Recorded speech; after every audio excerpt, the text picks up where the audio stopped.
수학 알못에서 수능 100점 나온 사례를 말씀드릴게요.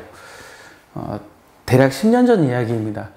제가 중학교 3학년 겨울방학 때 처음 만난 학생이 있어요. 그 학생은 운동을 하던 친구여서 아예 공부를 안 했어요. 그래서 중학교 3학년 겨울방학 때 제가 중학교 1학년 수준부터 다시 가르쳐 줬습니다. 당연히 중3 과정인 2차 방정식 모르고 중2 과정인 연립 방정식 모르고 중1 과정인 2항도 어려워했던 학생이에요. 당연히 선행은 전혀 하지 않았죠. 중학교 3학년 겨울방학 때 처음 만났으니까. 근데 그 학생한테 제가 이제 수학을 가르치면서 중간중간 짬짬이 상황에 맞게 적절하게 이게 공부하는 방법들을 쭉 설명을 해줬어요. 공부는 이렇게 하는 거야, 공부는 이렇게 하는 거야, 이렇게 설명을 해줬습니다. 한 번에 설명해 주진 않았어요. 이렇게 쭉 설명해 줬고, 이것 중에 이거 동그라미 친 건 뭐냐면, 제가 동영상을 촬영한 주제예요. 아직 동그라미 안 친 건 제가 동영상을 촬영하지 않은 겁니다.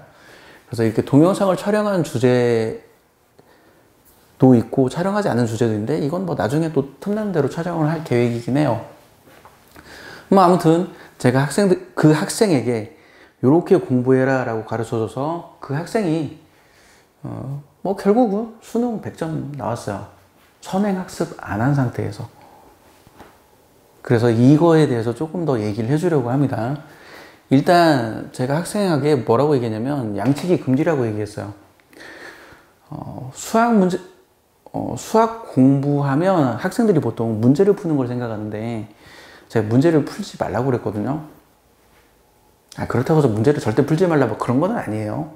문제를 풀지 말라고 그랬어요. 그러면서 문제를 열심히 푸는 거는 1000만 명의 학생들이 실패를 경험한 검증된 수학 공부 방법이기 때문에 문제를 풀지 마라 라고 얘기해줬죠.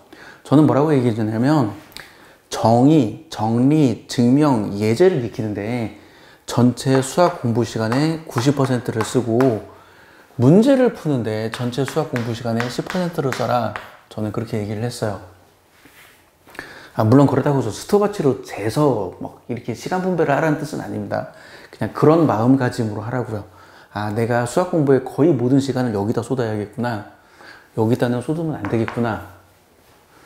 제가 추구하는 바가 뭐냐면 저는 수학을 잘하면 시험을 잘 보게 돼. 그게 제가 추구하는 거예요.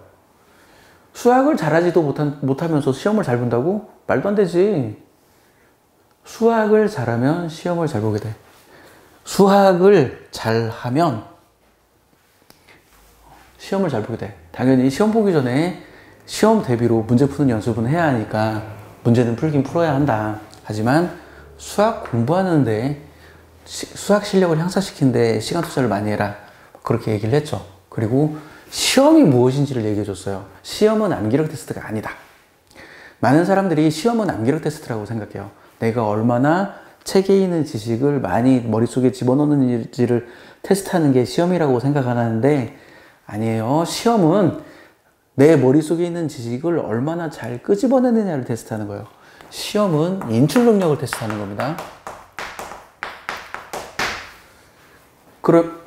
그러니까 시험 공부는 내가 어떻게 하면 내 머릿속에 있는 지식을 잘 끄집어낼 것이냐 이거를 집중적으로 연습하는 게 시험 공부예요. 그리고 제가 그 학생에게 모르는 문제를 맞추려고 노력하지 마라. 그거보다 더 중요한 건 아는 문제를 틀리지 않는 것이 훨씬 쉽고 중요하다라고 얘기를 해요. 이 말이 무슨 뜻이냐면 학생들은 모르는 문제를 맞추기 위해서 어려운 문제를 풀어요. 그럼 어려운 문제를 풀면 노력한 투자 대비 시간 투자 대비 얻는 게 매우 작습니다. 그래서 어려운 문제를 저는 풀지 말라고 그래요. 학생한테. 물론 당연히 나중에는 풀어요. 나중에 실력이 향상되면 어려운 문제를 풀어요. 절대 풀지 말라는 뜻은 아닙니다. 근데 실력이 향상되기 전까지는 어려운 문제를 풀지 말라고 그래요. 그래서 어려운 문제를 풀지 말고 어려운 문제를 맞추려고 노력하지 말고 아는 문제를 틀리지 않는 것이 성적을 올리기가 훨씬 쉽고 그리고 그게 훨씬 중요하다라고 이야기를 합니다. 그리고 이제 요거는 이제 수학 공부의 방법론에 관한 건데 우리가 공부를 한다는 거는 모르는 걸 공부하는 거잖아요. 아는 건 공부할 필요가 없잖아요. 그러면 안다와 모른다를 구분할 줄 알아야 돼요. 그래서 안다와 모른다를 어떻게 구분할 것이냐, 저는 두 가지 기준을 제시하는데, 설명할 줄 알아야 아는 것이다. 그리고 아무런 생각 없이, 무념무상, 아무런 생각 없이 몸이 저절로 반응할 때까지 하는 게 아는 거다라고 이야기를 하고, 이걸 기준으로, 이걸 목표로 공부하라고 얘기했고, 그리고 저는 백지에 적으라는 얘기를 많이 했어요. 공부하다가 뭐 예를 들어서 한 30분 했어, 혹은 1시간 했어. 그럼 잠깐 쉬는 텀이 있잖아요. 그러면 쉬는 텀에 내가 지금까지 뭐 공부했지? 그 공부한 내용을 백지에 적어봐요. 백지에 적어봐. 그게 지금 인출 능력 연습이잖아요. 그리고 백지에 적어보면 내가 무엇을 알고 무엇을 모르는지가 구분이 돼. 그러면 아, 내가 이건 아는 거구나, 이건 모르는 거구나 구분이 되어서 그거 모르는 걸 다시 공부할 수 있어요.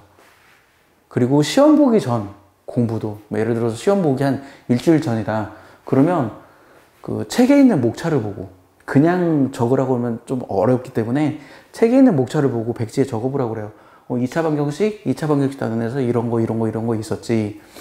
뭐 인수분해 단원에서 이런 거 있었지. 이렇게 해서 백지에 적어보라고 했어요. 그래서 백지에 적어봐서 이거 내가 적을 수 있네? 그러면 아는 거. 이거 내가 못 적네? 아, 그럼 모르는 거구나. 내가 안다고 착각했던 거구나. 그럼 다시 공부해야지. 그런 식으로 저는 백지에 적어보라는 얘기를 참 많이 했습니다. 그리고 친구가 물어보면 친절하게 가르쳐 주라고 설명을 했어요. 물론 그 학생은, 그 친구는 수학을 엄청 못하는 학생이기 때문에 친구가 물어볼 일이 없죠. 근데 수학 실력이 점점 향상되면서 수학 실력이 늘어나고 수학을 잘하게 되면 친구가 혹시 너한테 물어보면 친절하게 설명해줘라. 왜 그러냐면 그래야 그 친구가 다음에 나한테 설명해주니까. 다음에 나한테 물어보고 내가 또 설명해주니까. 그래서 친구가 물어보면 친절하게 설명해줘라 라고 이야기를 했습니다. 보면 알겠지만 이 세 가지가 결국은 뭐냐면 인출 능력을 향상시키는 거예요. 그리고 내가 무엇을 아는지 모르는지를 끊임없이 확인하는 과정입니다. 설명한다. 인출 능력. 생각 없이 쓴다. 인출 능력. 백지에 적어봐라. 인출 능력. 친구가 물어보면 친구에게 설명해줘라. 인출 능력. 끊임없이 인출 능력을 향상시키고, 그리고 내가 무엇을 모르는지 무엇을 알았는지를 끊임없이 확인하게 만드는 과정이에요. 그래서 저는 이게 과목에 관계없이 굉장히 중요한 핵심적인 공부 방법이라고 생각을 해요. 많은 사람들은 공부를 머릿속에 시험이 암기력 테스트라고 생각하기 때문에 머릿속에 집어넣으려고만 노력하거든요. 일정 부분 머릿속에 집어넣었으면 꺼내야 돼요. 계속 꺼내야 돼요. 계속 꺼내야 됩니다. 그리고 놀랍게도 이 꺼내려는 노력 자체가 암기를 더 잘하게 만들어요. 놀랍게도. 그러니까 보고 또 보고 또 보는 것보다 집어넣고 꺼내고 이게 암기를 더 잘하게 만듭니다. 여기까지는 방법론이고, 그 다음에 이거는 이제 무엇을 공부할 것이냐. 자, 공부는 내가 책으로 하는 거다. 공부는 EBS 강사로 하는 게 아니라, 인터넷 강의로 하는 게 아니라, 공부는 내가 책으로 하는 거다 라고 얘기를 해주고, 그리고 한 권의 책을 반복해서 읽어라.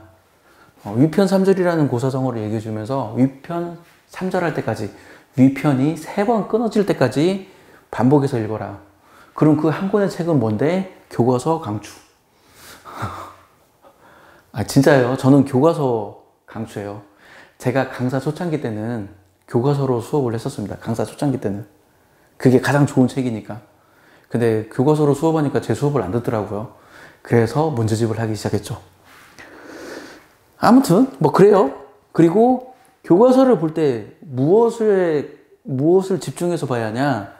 정의, 정리, 증명, 예제를 집중해서 봐라. 정의, 정확하게 알아야 돼. 정의 정확하게 알아야 돼. 그리고 정리, 정확하게 알아야 하고, 이게 정의하고 정리는 그 막연한 느낌. 그래. 약수는 이런 거였지, 소수는 이런 거였지, 방정식 해는 이런 거였지. 이런 막연한 느낌이 아니라 정확하게 문장으로 설명할 수 있을 정도로 정확하게 알아야 하고, 정리도 그 막연한 느낌. 아, 그래, 피타고라스 정리가 이런 거였지, 나머지 정리가 이런 거였지, 그런 막연한 느낌이 아니라 정리를 문장으로 정확히 설명할 수 있을 정도로, 혹은 손으로 쓸 수 있을 정도로 정의를 정확하게 연습해라. 그리고 증명도 익혀라.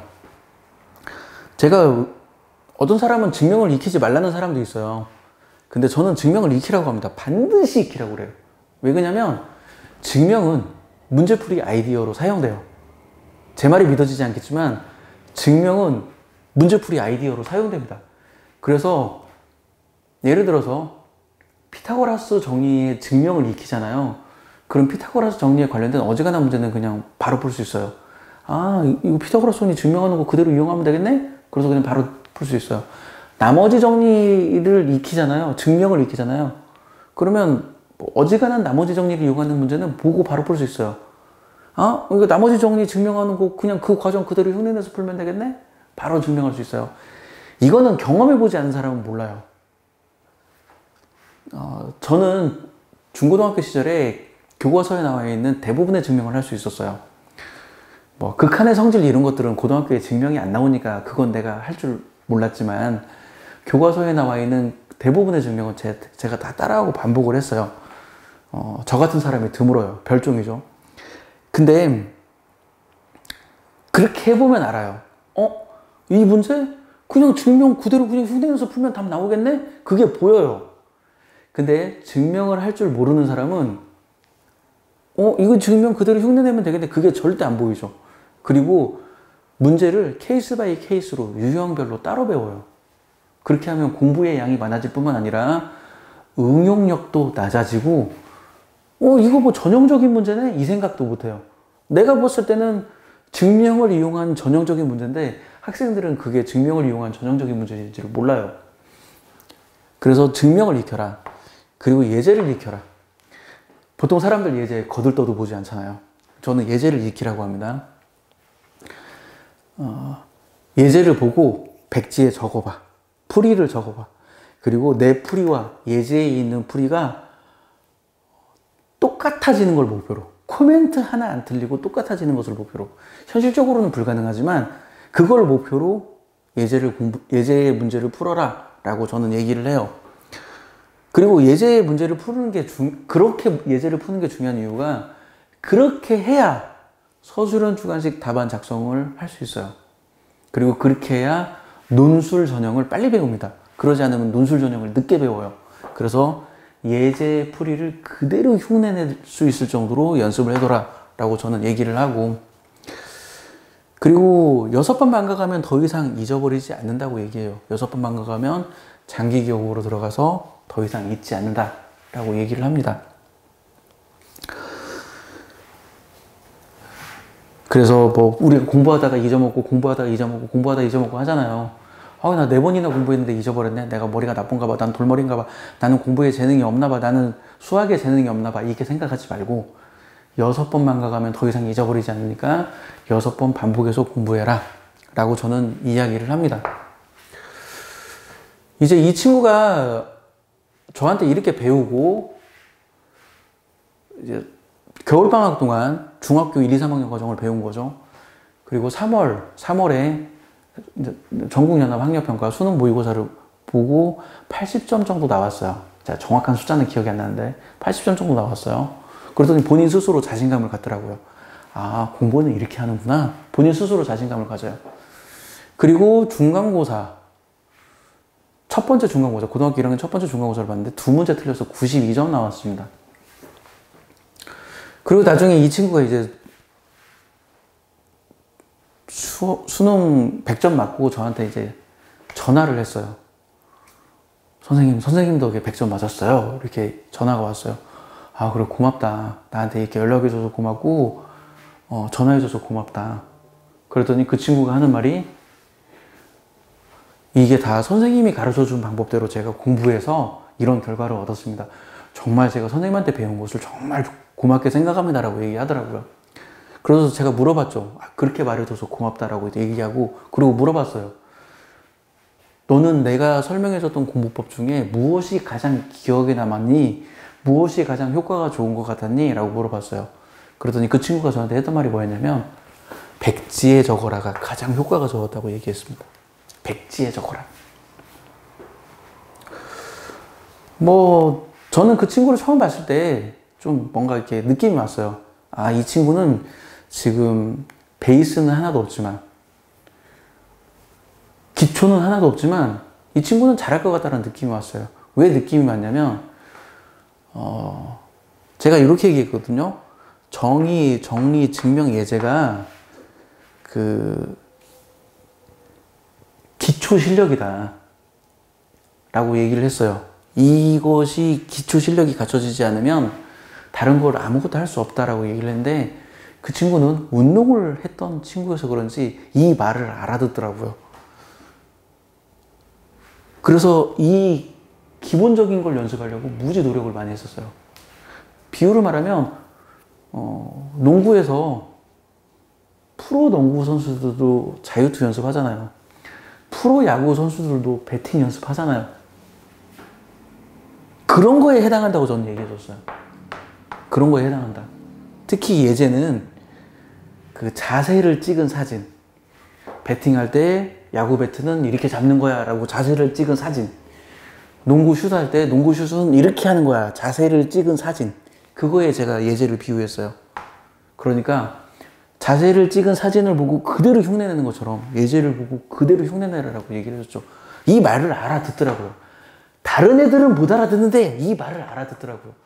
그리고 공부를 해본 경험이 없기 때문에 그냥 아무 생각 없이 제가 시키는 대로 했어요. 그리고 그 애는 운동을 한 학생이어서 그런지 성실했어요. 매우 성실했습니다. 그래서 저는 그 친구를 보고 아, 이놈은 잘 되겠구나 싶었어요. 내용을 정리하면 아무것도 없는 상태에서, 선행학습도 전혀 안 한 상태에서 수능 100점 나올 수 있어요. 그 비결이 이겁니다. 그 비결이 이거예요. 특히 시험은 암기력 테스트가 아니라 인출 능력 테스트이기 때문에 평소에 인출 능력을 향상시키는 방법을 꾸준히 연습해야 돼요. 인출 능력 향상시키는 걸 꾸준히 연습해야 하고, 그리고 6번 망각하면 더 이상 잊어버리지 않기 때문에 그냥 한 권의 책을 계속 반복해서 읽는 거예요. 이걸 계속 반복해서 보는 거예요. 계속 반복해서 봐야 문제를 풀 때 문제를 굉장히 쉽고 빠르게 풀 수 있습니다. 그리고 요 동그라미 친 내용, 이거는 밑에 동영상 링크를 걸어 놓을게요. 그래서 필요하시면 그 동영상도 참고하시면 될 거예요. 이 내용이 지금 수능 공부를 하는 고등학생뿐만 아니라 뭐 중학생 혹은 일반인들에게도 이 내용이 도움이 되길 바라면서 마칠게요. 지금까지 발키리였습니다.